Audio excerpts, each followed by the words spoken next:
प्रसंगात आज नागेश पाटील आष्टीकरांचं स्टेटमेंट आलं आणि त्या स्टेटमेंटमध्ये त्यांनी जो पहिला मुद्दा मांडलेला आहे त्यात ते म्हणत आहेत की आम्हाला निधी मिळत नव्हता. आष्टीकरांच्या या मताशी मी 100% सहमत आहे की निधी मिळत नव्हता, आर्थिक कोंडी होत होती. अनेक असे लोक आहेत सत्ता पक्षातले, मग राणेंची पोरं असतील, एकनाथ शिंदे असतील, उदय सामंत असतील, बावनकुळे असतील, जी लोक जाहीरपणे पब्लिकली हे स्टेटमेंट करत होती की आमच्या सोबत आलात तर निधीची कमतरता पडू देणार नाही, परंतु जर तुम्ही तिकडे गेलात तर मात्र निधी मिळू देणार नाही. त्यामुळे एका अर्थाने या सगळ्या लोकांची आर्थिक कोंडी झालेली आहे, हे अगदी बरोबर आहे. आणि अशी आर्थिक कोंडी झाल्यावर लोकप्रतिनिधींनी ज्यांनी लाखो करोडो खर्च केलेले आहेत मतदारसंघात, त्यांना पुन्हा मतदारसंघात जर उभं राहायचं असेल तर ते पॉलिटिकली सर्व्हाइव्ह कसं करणार, हाही प्रश्न अगदी बरोबर आहे. पण मुद्दा असा आहे की ही अडचण फक्त एकट्या आष्टीकरांची आहे का? ही अडचण जशी आष्टीकरची, संजय देशमुखची किंवा संजय दिनाची आहे, तशीच ही अडचण ही राजाभाऊ वाजेंची पण आहे, अरविंदभाईंची आहे, अनिल देसाईजींची आहे, किंवा राष्ट्रवादीच्या अनेक आमदार खासदारांची आहे, काँग्रेसच्या आमदार खासदारांची अडचण आहे. त्यामुळे हे कारण किती पर्याप्त ठरतं? बरं, त्यातही ते असं सांगतायत की नाही आम्ही 18 तारखेपर्यंत आमचं काही ठरलंच नव्हतं.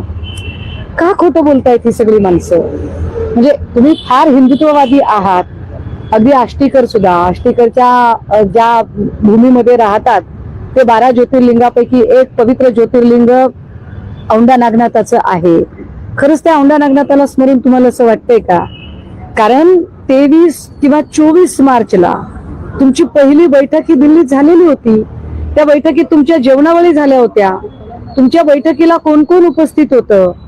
अगदी माझ्या पक्षाच्या, अगदी आत्ताचे सुद्धा माझ्या पक्षाच्या आतलं कोण होतं, बाहेरचं कोण होतं, हे आम्हाला माहित आहे.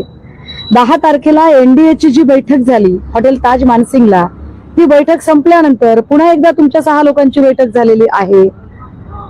तुमच्या 6 जणांचे व्हिडिओज याच सत्ताधारी लोकांनी रेकॉर्ड केलेले आहेत.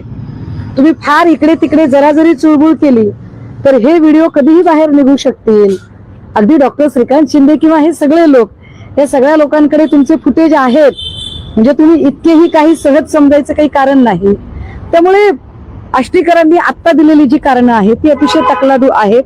राहिला प्रश्न की आम्हाला मान मिळत नव्हता वगैरे, आता जर यांना मान मिळत नसेल तर मग यांना उमेदवाऱ्या कशा काय दिल्या? नागेश पाटील आष्टीकर या माणसाला लोकसभेची उमेदवारी देऊ नये असं आमचे जे सगळे विधानसभा संपर्क प्रमुख होते त्यांनी लोकसभेच्या आधी एक अहवाल तयार केला. असा अहवाल प्रत्येक पक्षात घेतला जात असेल. माझ्या पक्षात विधानसभा संपर्क प्रमुखांकडून लोकसभेच्या उमेदवाराच्या संबंधाने जेव्हा माहिती मागवली तेव्हा विधानसभेच्या सगळ्या संपर्क प्रमुखांनी लेखी अहवाल दिला. माझ्याकडे त्याची कॉपी आहे. ज्या अहवालात त्यांनी सांगितलं होतं की आष्टीकरांना उमेदवारी देऊ नका, तरी तुम्हाला मान दिला की नाही? तुम्ही सांगताय की तुमच्यावर विश्वास नाही. अहो, विधानसभा संपर्क प्रमुखांनी सांगितल्यावर सुद्धा त्यांच्यापेक्षा जास्त आष्टीकर तुमच्यावर विश्वास ठेवला आणि तुम्हाला उमेदवारी दिली. विशेष, हदगावची जागा ही काँग्रेसला दिली जाऊ नये असं सुद्धा विधानसभा संपर्क प्रमुखांचं मत होतं. यावर हदगावची जागा ही तुम्ही कशा पद्धतीने सोडून देण्यासाठी या सगळ्यांना भाग पाडायचा प्रयत्न केला हेही सगळ्यांना माहित आहे. बात निकलेगी तो दूर तलक जाएगी. आता त्याच्यात जाण्यात अर्थ नाही. मुळात मुद्दा हा आहे की तुम्ही दिल्या घरी सुखी राहा. तुम्ही जर म्हणत असाल की आम्ही जनतेच्या विकासासाठी चाललेलो आहोत, तर कोणत्या जनतेच्या विकासासाठी चाललाय? कारण जनतेच्या विकासासाठी चालले असाल तर जनतेने तुमचं स्वागत करायला पाहिजे होतं. पण तुम्ही तर जनतेच्या रोषापासून लपण्यासाठी Y+ सुरक्षा घेताय. ही Y+ सुरक्षा घेण्याची तुम्हाला गरज का पडते? कारण तुम्ही जनतेच्या विकासासाठी नाही गेलात, तुम्ही स्वतःच्या आणि स्वतःच्या कुटुंबाच्या विकासासाठी गेलेले आहात. त्यामुळे मी याचा पुनरुच्चार पुन्हा एकदा केला पाहिजे की आष्टीकरांचं पोरगं असेल किंवा संजय दिना पाटलाची पोरगी असेल, यांच्यावर शिवसैनिकांनी आता का म्हणून विश्वास ठेवायचा? नाही ठेवू शकत आम्ही. तुम्ही व्हिडिओचा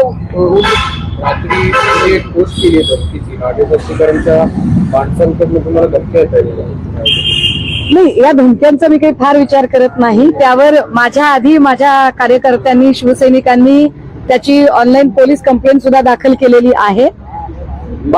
असं वाटू शकतं. मला नाही वाटत की हे नागेश आष्टीकरांचं काम असेल. कदाचित कृष्णा आष्टीकर नवीन पोरगा आहे, बाप खासदार आहे म्हटल्यावर थोडी फुरफुरी चढत असते, त्यामुळे काही लोकांना सांगितलेलं असू शकतं, पण त्याचा काही फार फरक पडत नाही. तुम्ही ज्या व्हिडिओचा उल्लेख करतात नेमके व्हिडिओ या 6 खासदारांचे कसले व्हिडिओ तुम्ही आता? नाही व्हिडिओ म्हणजे काय, मी आक्षेपार्ह व्हिडिओ बद्दल अजिबात बोलत नाहीये. व्हिडिओ म्हणजे बैठक हे बैठकीचे व्हिडिओ असतील, कदाचित हे लोकसभा सभापतींच्या सोबत बसलेले व्हिडिओ असतील, म्हणजे कदाचित दिल्लीतल्या वेगवेगळ्या हॉटेल्समध्ये ज्या मीटिंग झाल्या त्याचे व्हिडिओ असू शकतात. त्यामुळे यांनी हे सांगायचं कारण नाही की आम्ही 18 पर्यंत निर्णय घेतला नव्हता. तुमचा निर्णय 4-5 महिन्या आधीपासून शिजत होता. त्याची पक्ष नेतृत्वाला सुद्धा कुणकुण होती, त्याची कुणकुण आमच्या सगळ्यांना होती.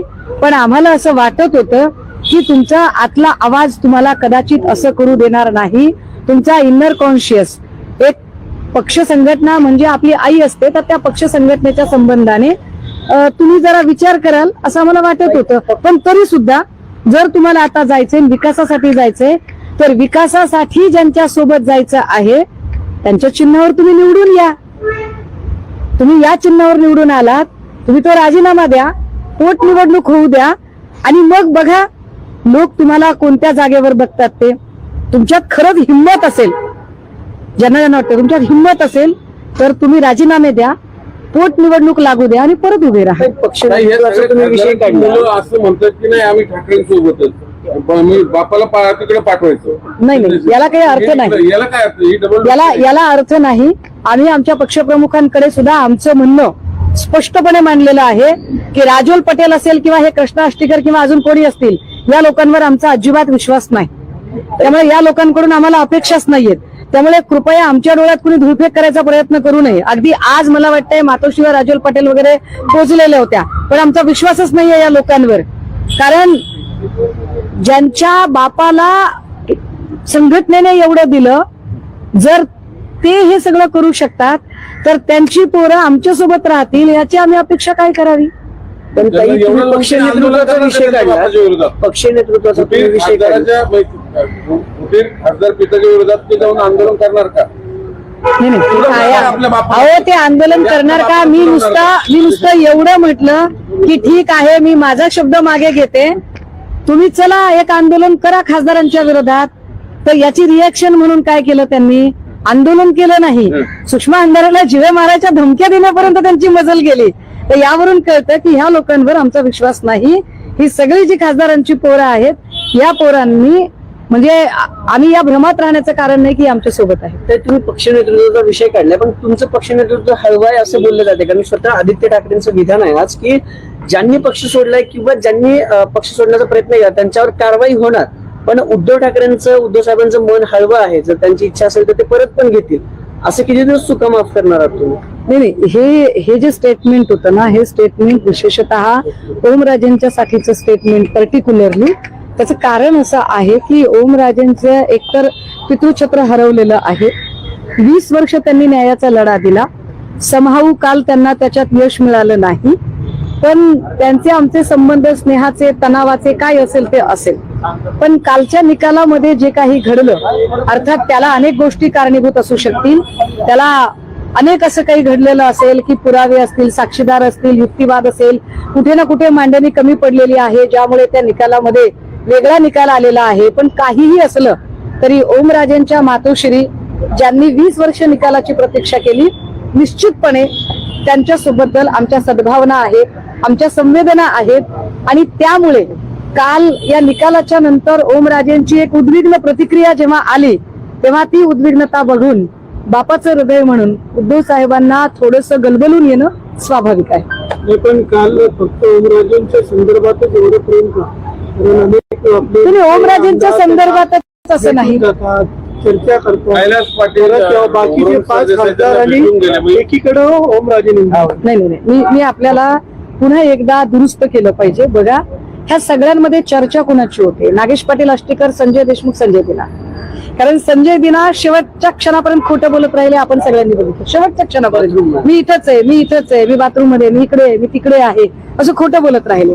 नागेश पाटील आष्टीकर तर मलाही फोन करत राहिले आणि पक्षप्रमुखांनाही फोन करत राहिले आणि ते सांगत राहिले की नाही, मी सोबतच आहे, माझं पोरगं लढणार आहे. म्हणजे नागेश पाटील आष्टीकरांचा धूर्तपणा काय होता की आपलं तर ऑपरेशन सक्सेस करायचं, पण आपल्या पोराच्याही निवडणुकीवर परिणाम होऊ द्यायचा नाही, असं दुहेरी हेतू त्यांनी साध्य केला होता. संजय देशमुखांचं काय आहे, तर ह्या सगळ्यांना मुळात हा सगळा थवा उडवण्याचं कामच हे संजय देशमुखांनी केलं. हे मी कालही सांगितलं, तरी आजही म्हणते. त्यामुळे या 3 लोकांबद्दलची मतं वेगळी आहेत, परंतु यातले काय खासदार संजय जाधव असतील, ओमराजे असतील, ही सगळी, आणि वाकचौरे सारखा प्राणी असा आहे की वाकचौरे म्हणजे सक्सेस झालं, अच्छा किया तो मैंने किया और बुरा किया तो लोगों ने किया, असं म्हणणारा माणूस वाकचौरे आहे.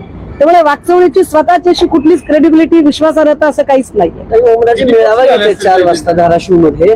त्यांचं असं म्हणणं आहे की उद्धव साहेबांनाही त्यांनी फोन केल्याचं कळतंय. ते म्हणणं आहेत की पक्षामुळे मी मोठा झालो, खासदार झालो, मी अजून कुठलाही निर्णय घेतला नाही, मी तुमच्याविषयी काही बोललो नाही, पण 4 वाजता मी मेळावा घेऊन कार्यकर्त्यांशी बोललो. मला असं वाटतं की ओमराजेंचा हा मेळावा त्यांनी दिल्लीला जाण्याच्या आधी घेतला असता तर तो जास्त परिणामकारक झाला असता.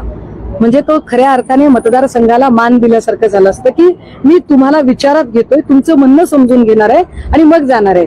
आता ते तिकडे जाऊन आले, त्यांच्या सह्या झाल्या आहेत, सगळं झालेलं आहे, आणि अचानक निकाल लागल्यानंतर ते जे विमनस्तेमध्ये केलेले आहेत, त्यांची जी मानसिक अस्थिरता आहे की दिव्य मराठीच्या वर्तमानपत्राला मुलाखत देताना ते म्हणतात की मी भावनिक दृष्ट्या जरी चुकलो असलो तरी मी राजकीय दृष्ट्या बरोबर आहे आणि माझा निर्णय मी का घेतलेला आहे हे सांगतात. ते म्हणजे निर्णय घेतलेला आहे हे ते मान्य करतात, आणि नंतर ते असं सांगतात निकालानंतर की मला निर्णय घेणं बाकी आहे.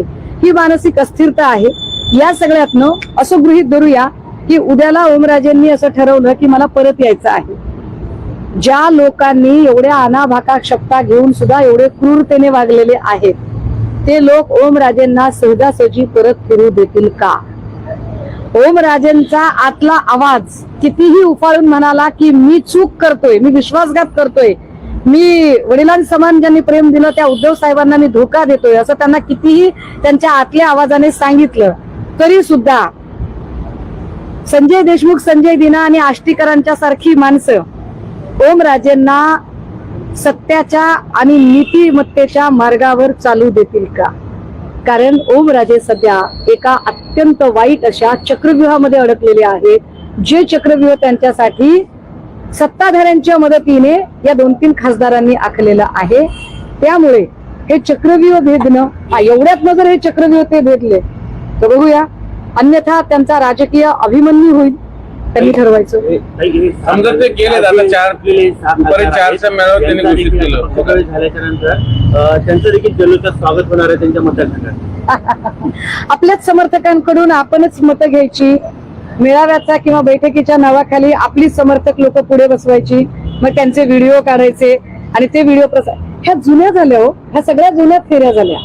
जर तुमचे लोक तुमचं स्वागत करणार आहेत जसं तुम्ही म्हणताय तसं, तर मग तुम्ही Y+ सुरक्षा कशासाठी घेतली? कुणाला घाबरून तुम्ही Y+ सुरक्षा घेतली? ज्या अर्थी तुम्ही Y+ सुरक्षा घेतली त्या अर्थी तुम्हालाही हे मान्य आहे की लोक तुमच्यावर चिडलेले आहेत आणि लोकांचा रोष असा भडकणार आहे. सकाळीही मला बार्शीच्या काही पदाधिकाऱ्यांचा फोन आला.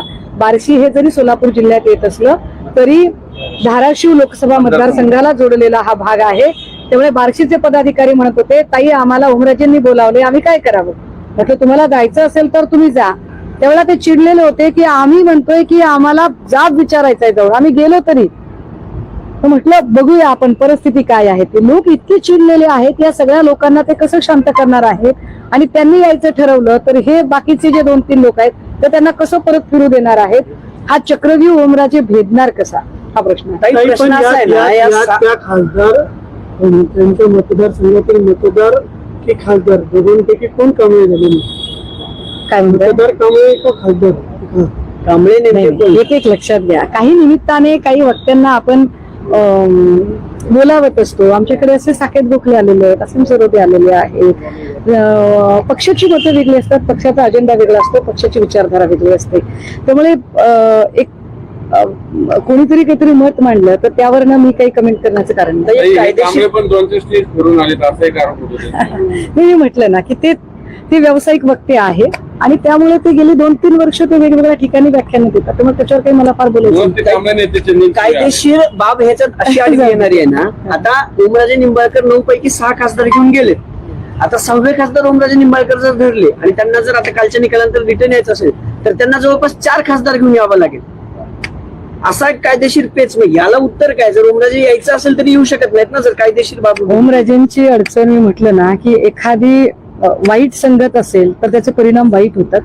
आणि म्हणतात ना की गुनाह के रास्ते पे जो चल पड़ते हैं तो जाने के कई रास्ते हैं, वापिस लौटने का रास्ता नहीं है. ताई, असं अशी काही काहीशी अवस्था झालेली ट्रोलिंग आहे. कमी व्हावं, एकदम जे टीका होती आपलं असू शकतं कमी काहीतरी व्हावी. त्यांना काहीतरी कोणीतरी मानसशास्त्रीय सांगितलं असेल. कदाचित एक नरेटिव्ह सेट करण्याचा पण प्रयत्न असू शकतो की बघा मला माझ्या मतदारसंघातले लोक तर माझ्या सोबत आहेत असंही दाखवण्याचा प्रयत्न असू शकतो. पण यातलं काही असेल तर प्रश्न अनुत्तरित तोच राहतो की मग तुम्हाला वाय+ सुरक्षेची गरज का? आता माझा प्रश्न वेगळा होता. कायदेशीर बाब याच्यात निर्माण होऊ शकते का या सगळ्या प्रकरणी? नाही, कायदेशीर बाब निर्माण होऊ शकते की नाही होऊ शकते याला काही अर्थच उरत नाही.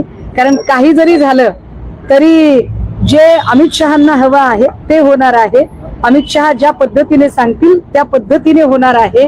कारण अमित शहांना 2029ला पंतप्रधान पदावर बसण्याची जी घाई आहे त्याच्यासाठीच मला वाटते काल मनसे प्रमुखांनी जे निवेदन केलं ते फार स्पष्ट आणि जळजळीत सत्य आहे की केंद्रात आणि राज्यात जर सत्ताधारी भाजप आहे तर 6 जण निधीसाठी एका वेगळ्या पक्षात जातात का बरं? तर येतो अमित शहांची इच्छा एवढ्या